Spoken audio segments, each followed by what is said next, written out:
오늘의 주요 뉴스입니다. 코로나19가 급격히 확산하고 있는 이라크에서 우리 근로자들을 귀국시키기 위해 정부가 다음 주 특별수송기를 띄우기로 했습니다. 매일 2,000명이 넘는 확진자가 발생하고 있는 이라크에는 우리 근로자 800여 명이 남아있는 것으로 확인됐습니다. 한국판 뉴딜 정책의 핵심 사업 가운데 하나인 그린 스마트 스쿨 조성을 위해 정부가 앞으로 5년간 18조 5천억 원을 투입합니다. 이를 통해 학교 시설의 디지털화, 제로 에너지화 등을 추진하게 되고 일자리 15만 개도 창출될 것으로 보입니다.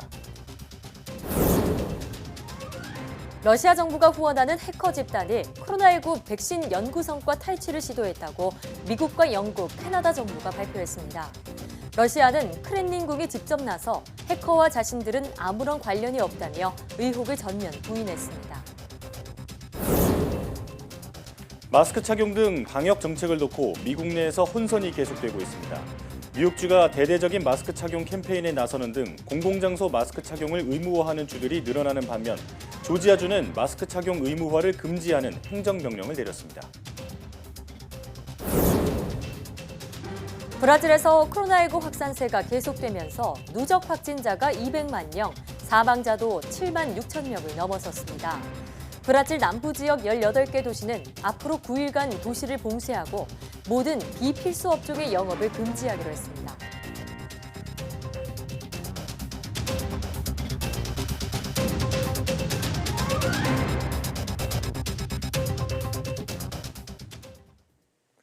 여러분 안녕하십니까? 사이언스 투데이입니다.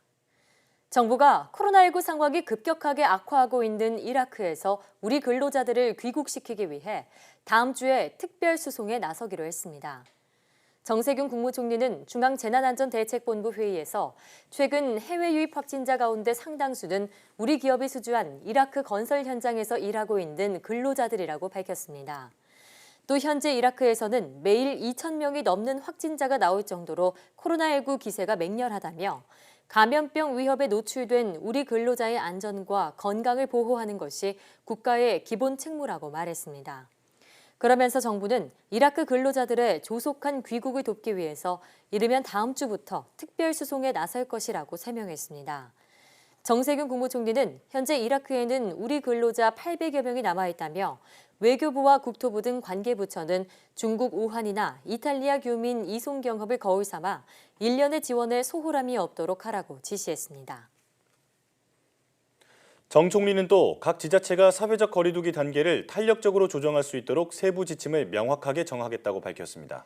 코로나19 장기화로 우울증 등 이른바 코로나 블루 우려가 높아지고 있다며 심리 방역도 필요하다고 강조했습니다. 정세균 국무총리의 말 직접 들어보겠습니다.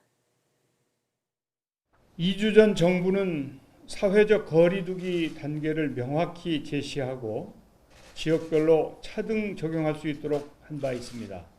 광주와 전남에서 적극적 단계 격상을 통해 코로나19 확산세를 제압하는 성과도 있었습니다만 실제 지자체가 단계 조정을 자신 있게 판단할 수 있는 세부 기준이 명확치 않았습니다. 각 지자체는 제시된 기준안을 참고하여 필요시 지역별 확산 성격의 확산 상황에 맞게 사회적 거리두기 단계를 탄력적으로 조정하면서 대처해 주시기 바랍니다. 코로나19 장기화로 우울증, 불면, 공황장애 등 소위 코로나 블루에 대한 우려가 높아지고 있습니다. 최근 대구 시민을 대상으로 한 조사에서 응답자의 약 75%가 불안감이나 우울감을 경험했다고 합니다. 바이러스 방역뿐만 아니라 국민들의 심리 방역도 정부가 세심하게 챙겨야 하겠습니다. 교육부가 내년부터 5년간 18조 5천억 원을 투입해 40년 이상 노후된 학교 건물을 미래학교로 조성할 계획입니다.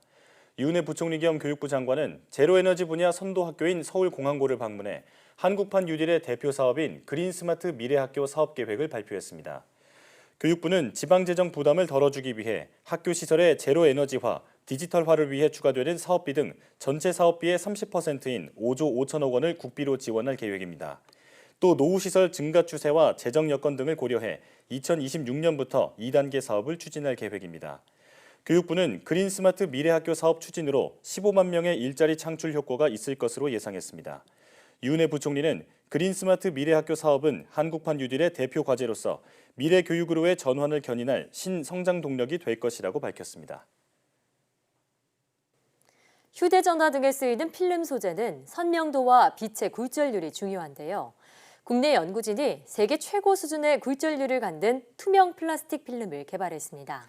일본에 의존하던 소재가 더 뛰어난 기술로 국산화될 전망입니다. 이정우 기자입니다. 휴대전화에 꼭 필요한 고분자 플라스틱 필름. 빛의 굴절을 통해 화면의 이미지 처리를 극대화하는 핵심 역할을 하고 있습니다. 다양한 광학 부품의 소형화 추세와 함께 얇으면서도 빛의 굴절을 효과적으로 유도하는 투명 소재 수요가 크게 늘고 있습니다. 하지만 비싼 원료와 복잡한 합성 과정 때문에 지금까지 굴절률이 1.75를 넘는 고분자 플라스틱 투명 소재는 없었습니다. 카이스트와 서울대, 경희대 공동연구팀이 그동안 불가능하다고 여겼던 굴절률 1.9 이상의 세계 최고 수준의 투명 플라스틱 필름을 만들어냈습니다. 기체 상태의 황을 화학 반응시켜 새로운 형태의 고분자 방박 플라스틱 필름을 제조했다는 설명입니다. 저희 연구에서는 이제 황을 기체 상태에서 사용하는 방법으로 굉장히 투명하면서도 색깔이 없는 고굴절 필름을 합성하는 데 성공할 수 있었습니다. 디스플레이 밝기를 높이는 표면 코팅 재료나 디지털 카메라 등 얇고 높은 굴절률이 요구되는 IT 기기에 널리 활용될 전망입니다. 완전한 투명도와 1.9 이상의 고굴절률이 동시에 확보된 새로운 소재입니다. 공정 합성 공정과 소재가 동시에 개발되었기 때문에 국산화에 필요한 핵심 기술이 개발되었다고 말씀드릴 수 있습니다. 소재, 부품, 장비 산업 자립화에 활력을 불어넣을 이번 연구 성과는 국제학술지 사이언스 어드밴스 온라인판에 실렸습니다. YTN 이정우입니다.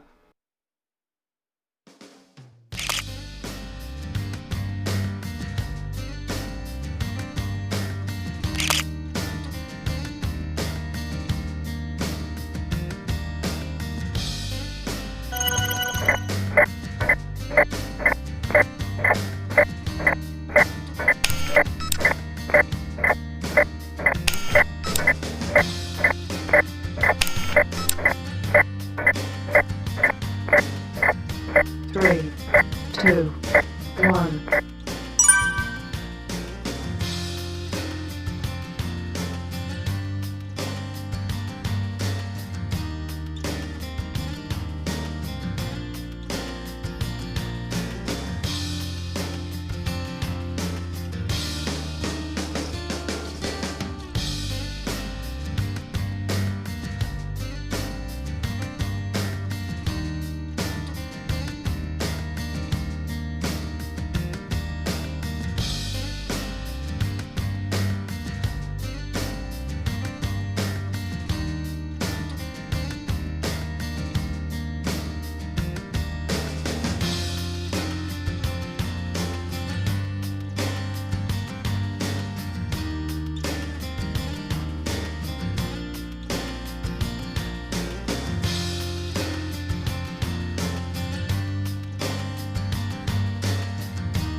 코로나19 국내 신규 확진자 가운데 해외에서 유입되는 사례가 크게 늘고 있습니다. 특히 이라크에서 귀국한 근로자들이 무더기 확진 판정을 받으며 정부가 현지 근로자 귀국을 위한 특별 수송 대책을 마련했습니다.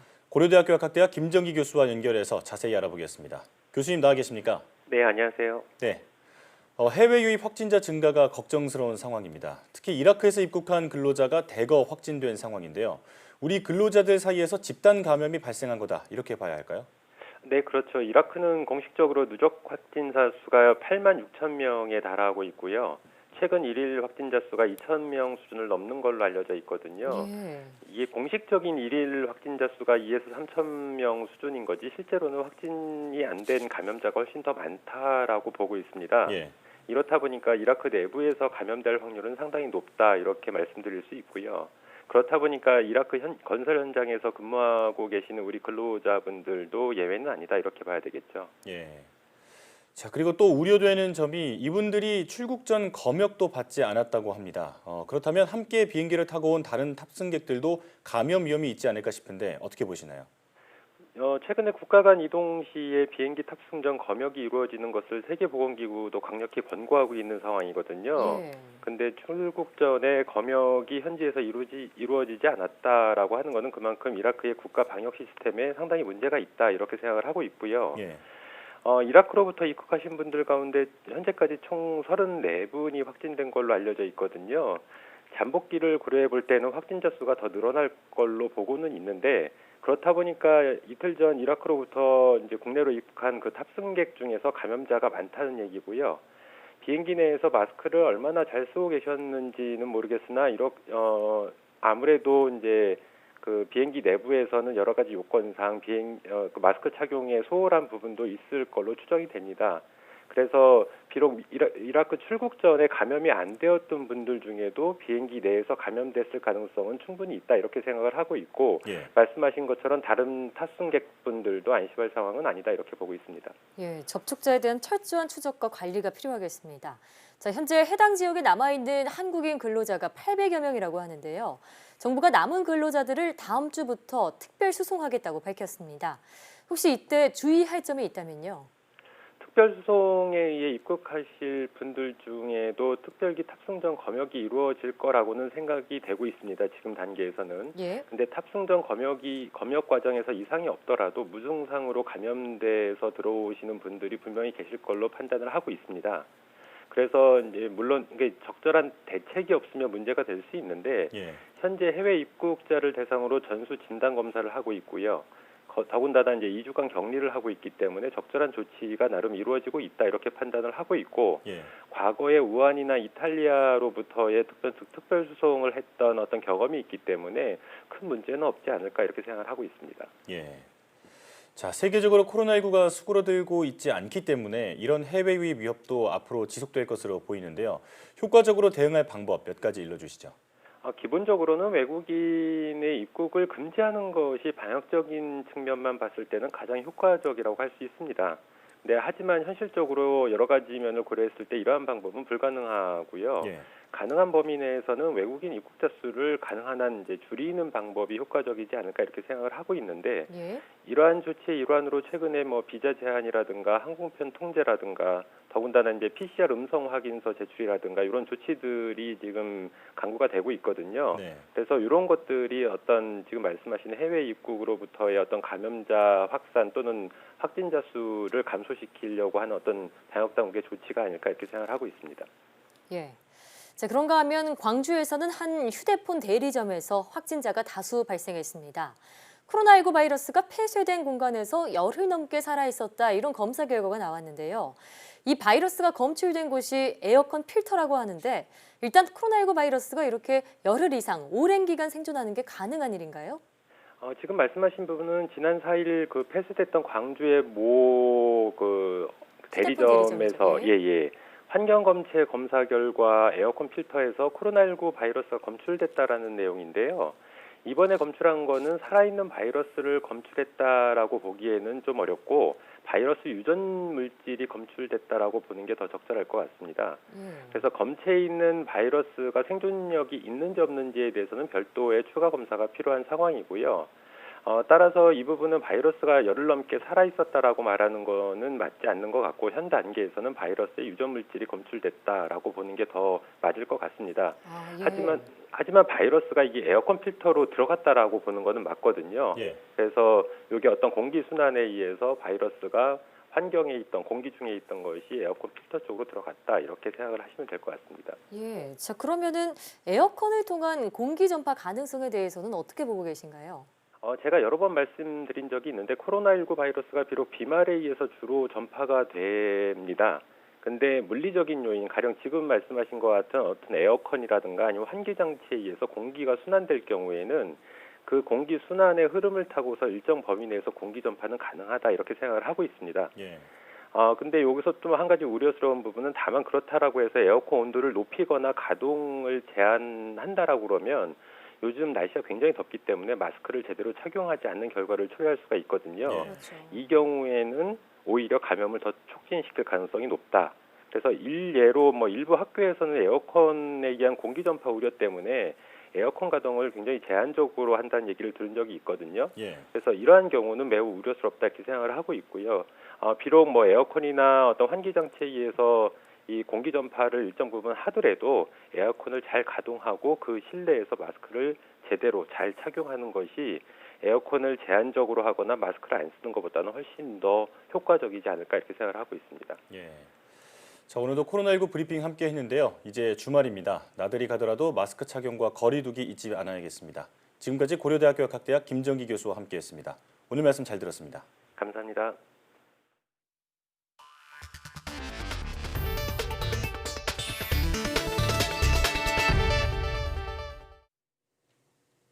미국의 전염병 권위자인 앤서니 파우치 국립알레르기 전염병 연구소 소장은 올해 여름 말이나 가을 초에 코로나19 치료제가 개발될 수 있다고 밝혔습니다. 파우치 소장은 현지 시각 16일 마크 저커버그 페이스북 최고 경영자와의 화상 인터뷰에서 이 무렵 코로나19를 겨냥하는 단일 클론 항체에 대한 임상시험 결과가 나올 것으로 기대한다며 이같이 밝혔다고 블룸버그 통신이 보도했습니다. 파우치 소장은 단일 클론 항체는 정밀 사격과 같은 것이라며 현재 필요한 약은 증상 초기에 주입했을 경우 입원까지 하지 않고 증상 기간을 대폭 줄일 수 있는 것이라고 설명했습니다. 현재 개발 중인 치료제는 정맥 주사나 일반 주사 방식으로 투약할 수 있다고 블룸버그는 전했습니다. 말라리아 치료제 하이드록시클로로퀸이 코로나19 경증에도 치료 효과가 없다는 연구 결과가 나왔습니다. 미국 미네소타대 연구진은 지난 3월 입원하지 않은 코로나19 환자 490여 명을 실험한 결과 하이드록시클로로퀸의 치료 효과가 없는 것으로 나타났다고 전했습니다. 연구진은 5일간 환자 중 절반에게는 하이드록시클로로퀸을 투약하고 나머지에게는 가짜 약을 줬습니다. 실험 결과 2주 뒤에도 증상이 계속된 비율이 하이드록시클로로퀸 실험군에서는 24%, 가짜약 실험군에서는 30%로 나타났습니다. 특히 병원에 입원한 비율이 하이드록시클로로퀸 실험군에서는 2%, 가짜약 실험군에서는 3%로 큰 차이가 없었습니다. 미국에서 코로나19 확진자가 하루에 7만 명 넘게 급증하며 최고치를 보인 가운데 공공장소에서 마스크 착용을 의무화하는 주들이 늘고 있습니다. 하지만 조지아주 등 일부 주에선 마스크 착용 등 방역 정책을 놓고 여전히 혼선을 빚어 상황을 악화시키고 있습니다. 이규준 기자의 보도입니다. 뉴욕주가 제작해 배포한 공익 광고입니다. 바이러스 재확산을 막기 위해 공공장소에서 마스크를 착용할 것을 촉구하는 내용입니다.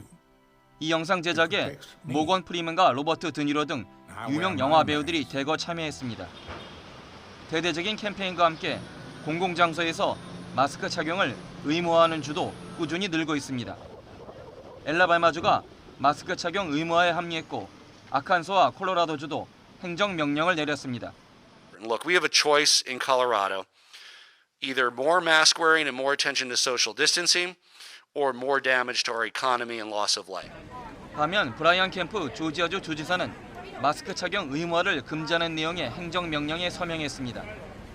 마스크를 쓰라고 독려는 하겠지만 실제 단속이 어렵다는 이유입니다. 이에 마스크 의무화 행정명령을 내린 애틀란타와 서베나시 당국은 이런 조치가 주민들에게 혼선을 주고 있다며 강하게 반발하고 있습니다. We believe that Governor Kemp is overstepping his authority. With that said, our emergency declaration still stands. 이 가운데 트럼프 미 대통령이 애틀란타 방문 중 행정명령을 어기고 공공장소에서 마스크를 쓰지 않았다는 주장이 제기돼 논란이 일고 있습니다. 곳곳에서 마스크 착용을 놓고 혼선이 빚어지는 가운데 감염 확산세는 진정되지 않고 있습니다. 미국에서 누적 확진자가 360만 명을 넘어선 가운데 어제 하루 확진자가 7만 명을 넘어 또다시 최고치를 보였고 하루 사망자도 1,000명 가까이 발생해 우려가 커지고 있습니다. YTN 이교준입니다. 이처럼 마스크 착용에 대한 논란이 계속되고 있는 미국과 달리 프랑스는 코로나19 재확산 기미가 보이자 공공장소와 실내에서도 마스크 착용을 의무화하기로 했습니다. AFP 통신에 따르면 장 카스텍스 프랑스 총리는 현지 시각 16일 상원에서 다음 주부터 이 같은 방침을 적용한다고 밝혔습니다. 이에 따라 공공장소의 실내 공간은 물론 상점이나 대중이 자주 방문하는 곳은 실내 마스크 착용이 의무화됩니다. 당초 엠마뉘엘 마크롱 프랑스 대통령은 오는 8월 1일부터 이 같은 방안을 도입할 것을 시사했지만 너무 늦다는 지적이 제기됨에 따라 시행 시기를 앞당겼습니다. 카스텍스 총리는 사무실 등 직장 내 마스크 착용 여부에 대해서는 고용주들이 보건 규칙을 개선할 필요가 있는지 검토해야 한다고 말했습니다. 러시아 정부가 후원하는 해커 집단이 전 세계 코로나19 백신 연구 성과를 탈취하려 했다고 미국과 영국, 캐나다 정부가 발표했습니다. 그러나 러시아는 즉각 부인하고 나섰습니다. 김원배 기자의 보도입니다.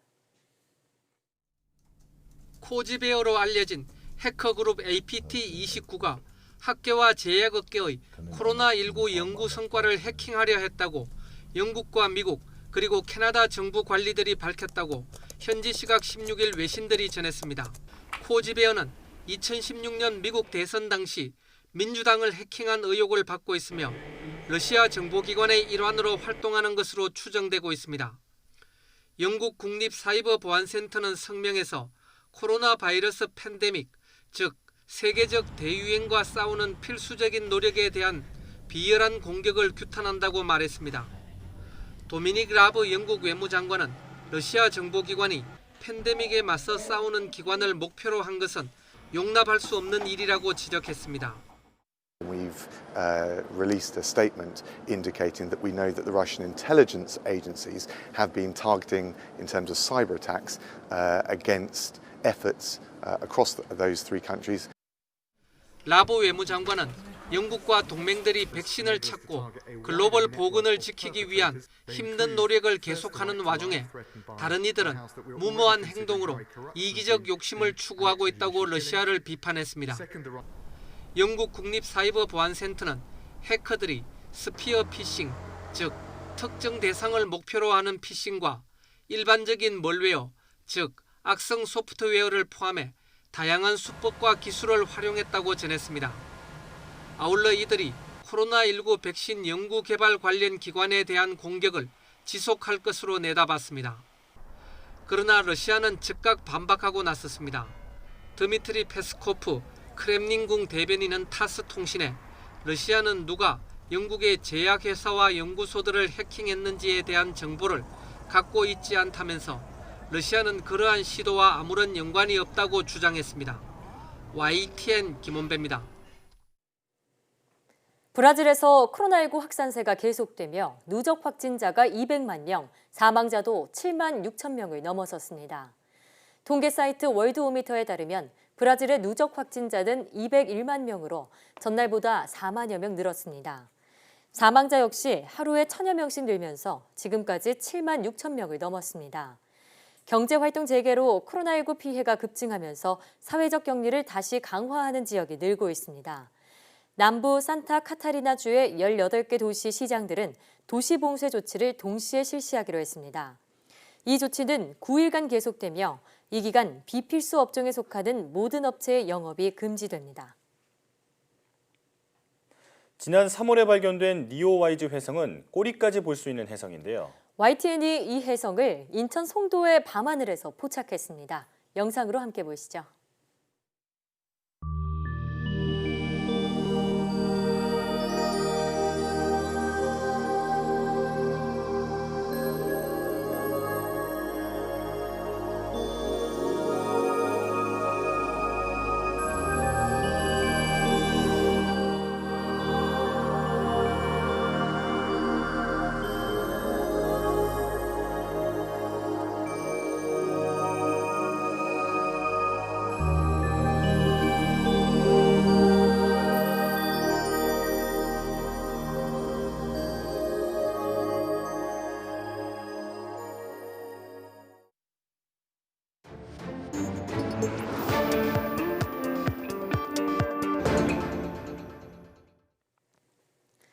한 주간 가장 주목받은 과학 소식을 하나로 모아보는 사이언스 핫5 시간입니다.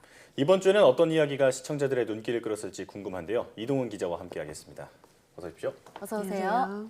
네. 자, 이번 주 5위 소식부터 만나볼까요? 네, 우선 이 코로나19 관련 소식으로 한번 시작을 해보겠습니다. 최근에 이 중국에서 이 수입식품의 포장지에서 코로나19 바이러스가 검출됐다 이런 소식이 들려왔는데요. 많은 분들이 아마 걱정을 좀 하셨을 겁니다. 예, 그러니까 우리가 흔히 먹는 냉동새우의 포장지에서 코로나19 바이러스가 검출됐다고 하니까 네. 정말 깜짝 놀랐어요. 맞습니다. 이 코로나19 바이러스가 처음 검출된 거는 이 말씀하신 대로 중국으로 수입된 에콰도르산 냉동새우 포장지였습니다. 당시에는 이 포장지와 함께 이 냉동새우가 들어있던 컨테이너 외벽에서 6건의 바이러스가 발견이 됐는데요. 중국 당국은 이런 수입식품에 의한 감염을 막기 위해서 미국과 독일, 브라질 등의 육류 수입을 바로 중단을 했습니다. 그런데 이후에 확인해본 결과 중국 일부 지역에서 이미 약 800여 명의 소비자가 이 냉동새우를 구매를 한 걸로 나타났습니다. 온라인 플랫폼을 통해서 이 해당 제품을 구매를 한 건데요. 방역 당국이 제품을 가지고 있던 가게들을 즉각적으로 폐쇄를 하고 또 접촉한 사람들을 격리 조치를 했지만 아직 이 시민들이 감염됐는지 여부는 정확히 밝히지를 않고 있습니다.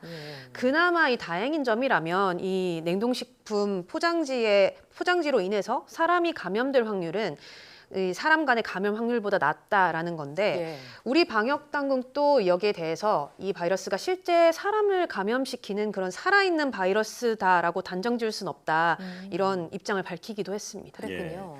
감염 가능성이 낮다고는 해도 그래도 불안한 건 좀 어쩔 수가 없네요. 맞아요. 네. 자, 그리고 이제 다음 소식도 코로나 관련 뉴스죠? 네, 그렇습니다. 이번에는 이 코로나19와 관련된 연구 결과인데요. 사이토카인 폭풍이라는 용어 최근에 많이 들어보셨을 겁니다. 예, 몸속에 침입했을 때 면역 체계가 과도하게 반응을 해서 정상세포까지 공격하는 그런 현상이죠. 맞습니다. 한마디로 이 바이러스를 공격해야 하는 면역 물질인 사이토카인이 오히려 과잉 반응을 보이면서 우리 몸에 적이 되는 경우를 말하는 건데 코로나19에 감염돼도 이 사이토카인 폭풍이 일어나게 됩니다. 특히 가벼운 증상만 앓고 회복되는 환자들과 다르게 이 사이토카인 폭풍이 중증 코로나19를 일으킨다는 것은 이미 잘 알려진 사실인데요. 국내 연구진이 이런 과잉 염증 반응의 원인을 이번에 찾아냈습니다. 카이스트 연구팀이 중증과 경증 코로나19 환자의 혈액을 자세히 분석을 해본 결과 이 사이토카인의 일종인 그러니까 면역 물질의 하나로 꼽히는 인터페론이 중증 환자에게서만 강하게 반응하더라 이런 것을 확인을 한 겁니다.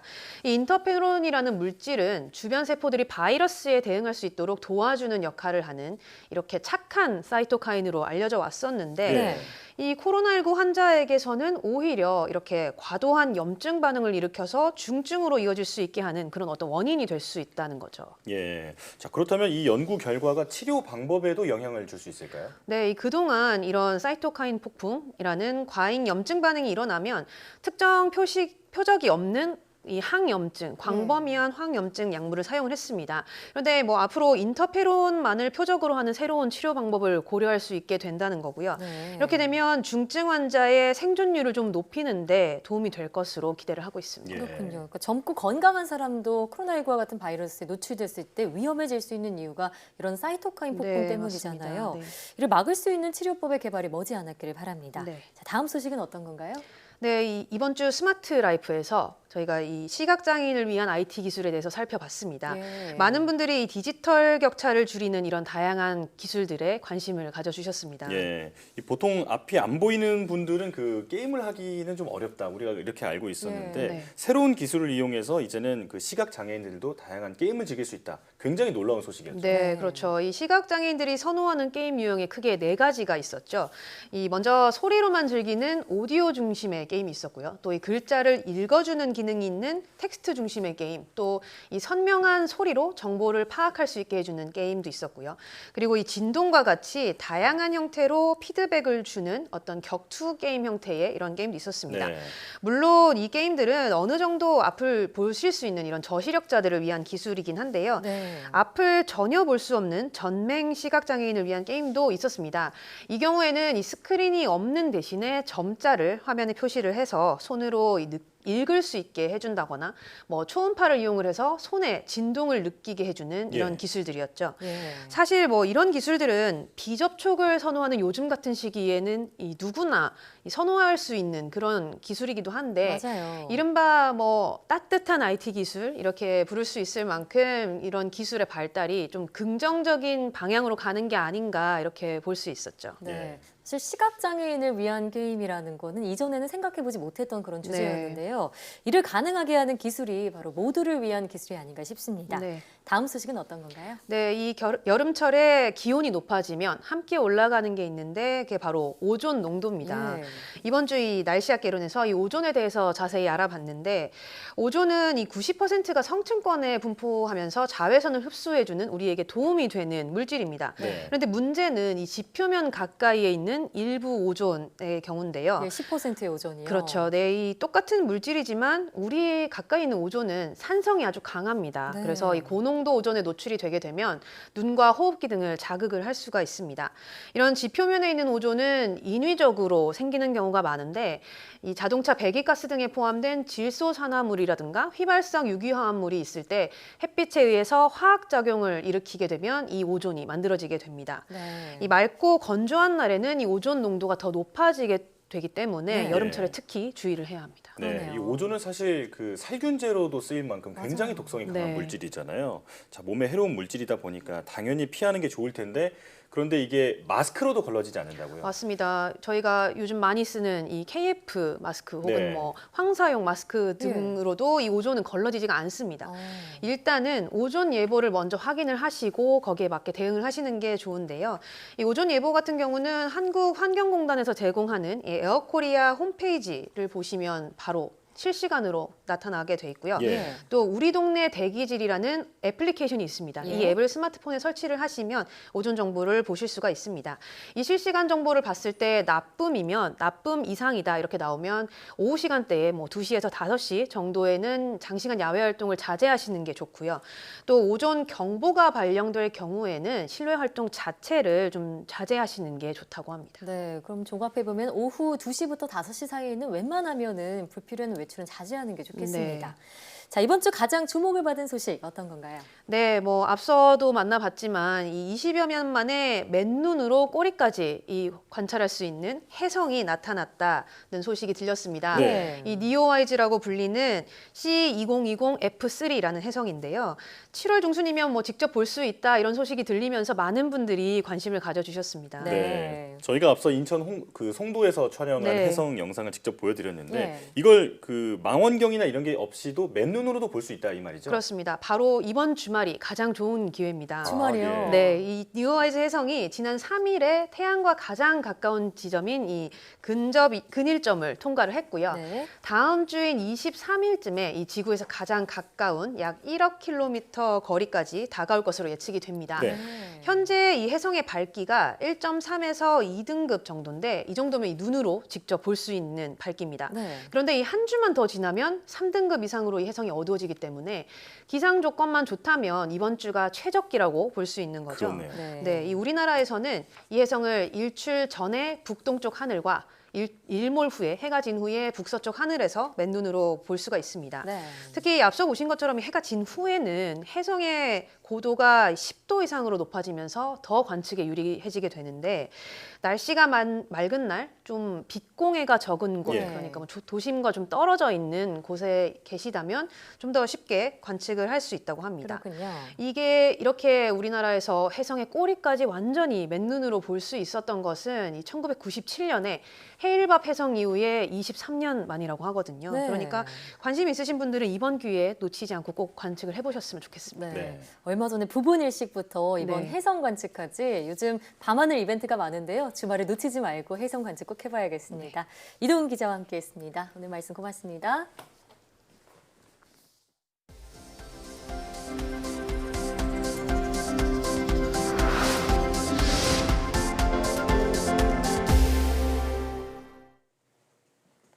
혈액 속에서 적절한 철분 농도를 유지하면 노화를 늦출 수 있다는 연구 결과가 나왔습니다. 영국 에든버러 대학과 독일 막스 플랑크 연구팀은 100만 명 이상의 유전자 데이터를 분석한 결과 적절 수준으로 혈중 철분 농도를 유지하는 것이 노화를 늦출 수 있다는 분석을 내놓았습니다. 혈중 철분 농도는 음식의 영향을 받으며 농도가 지나치게 높거나 낮으면 파킨슨병이나 간질환, 감염에 대한 저항력 저하 등을 초래하는 것으로 알려졌습니다. 지역 과학문화 서비스를 제공하게 될 전문과학관의 후보지로 강원도와 울산광역시, 전라남도가 선정됐습니다. 과학기술정보통신부는 선정평가위원회가 발표평가를 진행한 결과 공모에 참여한 10개 지역 가운데 3곳을 선정했다고 밝혔습니다. 과기정통부는 지자체에 대한 현장 조사를 하고 오는 31일 최종 한 곳을 선정해 발표할 예정입니다. 국내 산업용 로봇 1위 업체인 현대로보틱스가 현대건설과 함께 건설 현장 작업용 로봇 개발에 나섭니다. 이에 따라 두 회사는 건설 현장에서 페인팅, 용접, 벽돌 쌓기 등을 담당하고 자율주행 기능도 갖춘 로봇을 개발할 예정입니다. 또 완공된 아파트에서 택배 운송 서비스를 제공하는 모바일 서비스 로봇 사업도 함께 검토할 예정입니다. 대우조선해양이 차세대 첨단 함정의 사이버 보안을 강화하기 위해 고려대와 함께 기술 개발에 나섭니다. 대우조선해양은 고려대 정보보호대학원과 상호협력 합의서를 체결하고 사이버 보안 연구회를 만들어 지속적인 연구 개발을 추진할 예정입니다. 대우조선해양 측은 발전된 기술을 한국형 스마트 구축함을 비롯한 우리 해군 함정에 적용해 사이버 공격을 완벽히 보호하겠다고 밝혔습니다. 한국과학기술연구원 키스트의 신임 원장으로 윤석진 키스트 부원장이 선임됐습니다. 국가과학기술연구회는 이사회를 열고 윤석진 부원장을 키스트 새 수장으로 선임했다고 밝혔습니다. 이로써 키스트는 지난 3월 이병권 전 원장이 퇴임한 지 약 넉 달여 만에 새 원장을 맞이하게 됐습니다. 윤 신임 원장의 임명장 수여식은 오는 20일 있을 예정이며 임기는 3년입니다.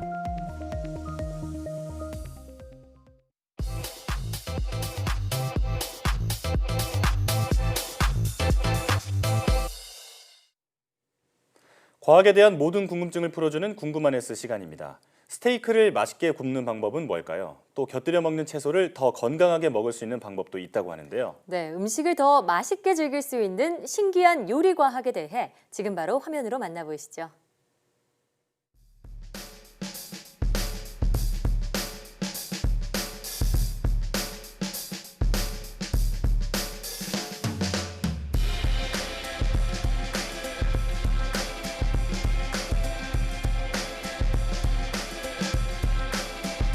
스테이크의 맛을 결정하는 것은 뭐니 해도 풍부한 육즙과 탄력 있는 식감일 텐데요. 특히 육즙이 빠져나가지 않기 위해서는 센 불에서 겉면을 지지듯이 구워야 한다는 말을 들어보셨을 거예요. 이 말처럼 육즙을 고기 속에 가두는 게 가능할까요? 육즙의 주성분인 수분은 근섬유가 열을 만나 수축하는 과정에서 고기 내부로 모입니다. 녹은 지방도 육즙의 일부를 이루죠. 육즙이 있어야 익힌 고기를 퍽퍽하지 않게 먹을 수 있는데요. 요리과학자들은 겉면을 지지거나 잘 뒤집지 않는 방법으로 육즙이 고기 내부에서 새어나오지 않게 할 수는 없다고 단언하고 있습니다. 즉, 스테이크를 맛있게 하는 것은 육즙 가두기가 아니라 바로 마이야르 반응 때문입니다. 스테이크를 불에 구우면 고기 표면에서 수분이 제거되며 마이야르 반응이라는 화학 반응이 일어납니다. 이로 인해 고기는 먹음직스러운 갈색으로 변하고 침샘을 자극하는 향기가 생겨나죠. 이 마이야르 반응은 온도와 깊은 관련이 있습니다. 섭씨 130에서 200도 사이에서 격렬하게 반응이 일어나고 수많은 향기 물질이 만들어지는데요. 그러니까 이 반응을 일어나게 하려면 고기를 섭씨 130에서 200도의 높은 온도에서 구워야 한다는 뜻입니다. 그렇다고 너무 높은 온도에서 스테이크를 굽는 건 좋지 않습니다. 온도가 섭씨 200도 이상 올라가면 마이야르 반응에서 새로운 분자가 나타나는데요. 이때 생기는 분자는 발암 물질이 섞여 맛 또한 좋지 않다고 하네요. 이 반응은 1912년 프랑스 생화학자 루이 카미유 마이야르에 의해 처음으로 발견되었는데요. 인체세포 속에서 발견되는 아미노산과 당이 어떻게 반응하는지에 대해 연구하다가 그가 죽은 이후 음식에서도 아미노산과 당의 반응이 일어난다는 것이 알려져 동일한 이름으로 불리게 되었다고 하네요. 스테이크는 맛있는 음식이지만 단독으로 먹기엔 뭔가 좀 심심하죠. 그래서 항상 스테이크 옆에는 익힌 버섯이나 아스파라거스 같은 채소를 함께 곁들여 먹곤 하는데요. 그런데 우리가 채소를 익혀서 먹는 이유는 무엇일까요? 육류에 있는 콜라겐은 고기의 구조를 형성하고 지탱하는데 채소의 경우 셀룰로스라는 세포벽이 콜라겐과 같은 역할을 한다고 합니다. 채소의 영양분을 쉽게 흡수하기 위해서는 이 셀룰로스로 형성된 세포벽을 무너뜨리는 것이 좋은데요. 채소를 익히면 이 복잡하게 짜여있는 구조를 느슨하게 해 벽을 쉽게 무너뜨릴 수 있다고 합니다. 셀룰로스는 수소 결합으로 강하게 연결되어 있기 때문에 수산화이온이 들어있는 염기성 용액을 사용하면 조금 더 쉽게 익힐 수 있다고 하는데요. 바로 천연 탄산수를 이용하는 것입니다. 채소를 데치거나 익힐 때 천연 탄산수를 넣으면 탄산이온이 나오면서 낮은 온도에서 더 짧은 시간에 익힐 수 있습니다. 열에 의해 영양소가 파괴되는 시간이 줄어들기 때문에 채소의 향과 비타민을 더 많이 보존하면서 익힐 수 있죠.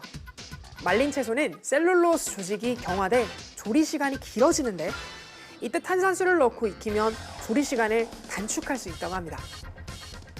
자, 그러면 음식의 맛과 향을 더해주는 향신료는 요리를 시작할 때 넣어야 할까요? 아니면 요리 중간이나 끝난 무렵에 넣는 것이 좋을까요? 음식의 맛을 더해주는 재료일 뿐이니까 아무 때나 넣어도 상관없지 않을까? 라고 생각하시는 분들이 많으실 텐데요. 하지만 넣는 순서에 따라서 효과는 확실히 다르다고 합니다. 이유는 향신료에는 고유의 휘발성 기름 성분 에센셜 오일이 있는데요. 간 것이나 분말 상태의 향신료는 너무 일찍 넣으면 에센셜 오일이 빨리 증발한다고 합니다. 그래서 요리가 마무리되는 시점에 넣는 것이 음식을 더 맛있게 즐길 수 있고요. 또 통후추처럼 과립 형태로 된 향신료는 에센셜 오일을 천천히 넣기 때문에 조리를 시작할 때 넣는 것이 좋다고 하네요. 음식을 맛있게 먹었다면 이제 디저트를 즐겨야 할 차례죠. 코로나19의 영향으로 핫하게 떠올랐던 달고나 커피에도 과학 원리가 숨어 있습니다. 달고나 커피는 커피가루와 설탕, 물을 넣고 무려 400번 이상 저어 크림이 되면 우유에 올려 먹는 커피인데요. 그런데 아무리 400번이나 섞었다고 해도 이렇게 꾸덕한 갈색 크림이 만들어지는 원리는 무엇일까요? 비밀은 단백질에 있습니다. 단백질을 이루는 아미노산은 종류에 따라 친수성과 소수성으로 나뉘는데요. 단백질을 빠르게 저으면 일시적으로 단백질에 꼬여있는 구조가 풀리면서 친수성 아미노산은 물과 결합하고 소수성 아미노산은 공기와 결합해 용액 속에 공기방울이 만들어집니다. 그러니까 샴푸나 비누 같은 계면활성제가 거품을 만들어내는 것과 같은 원리라는 것이죠. 여기에 물 분자와 결합하는 능력이 탁월한 설탕을 넣어주면 점도가 높아지며 공기방울이 밖으로 빠져나가지 못해 거품이 안정화되는데요. 즉, 크림이 만들어지는 것이죠. 이런 효과는 식품 제조 과정에 유용하게 쓰입니다. 대표적인 식품이 머랭인데요. 달걀 흰자와 설탕을 이용해 만든 머랭은 흰자의 단백질 성분으로 거품을 만들고 설탕을 더해 크림 같은 식감을 만들어내는 것이죠. 오늘 궁금한 S에서는 과학과 요리의 관계에 대해서 알아봤는데요. 과학과 만난 음식이 더 맛있어지는 것 같네요. 그럼 궁금한 S는 여기서 인사드릴게요. 과학에 대한 궁금증이 있다면 언제든 유튜브에 사이언스 투데이를 검색해주세요. 이상 궁금한 S였습니다.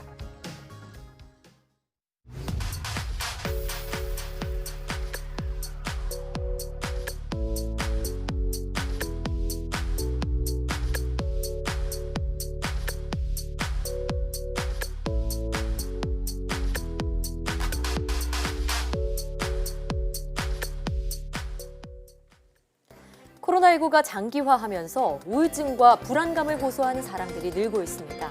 대구 시민의 75%가 이른바 코로나 블루를 경험했다는 조사 결과가 나올 정도인데요. 정부가 우울증과 불면, 공황장애 등 코로나 블루에 대한 대책을 마련하기로 했습니다. 사회적 거리는 유지해야겠지만 이럴 때일수록 서로 위로하고 격려하며 심리적 거리는 더욱 좁혀야 할 때입니다. 네, 사이언스 투데이 오늘 저희가 준비한 소식은 여기까지입니다. 함께해 주신 여러분 고맙습니다.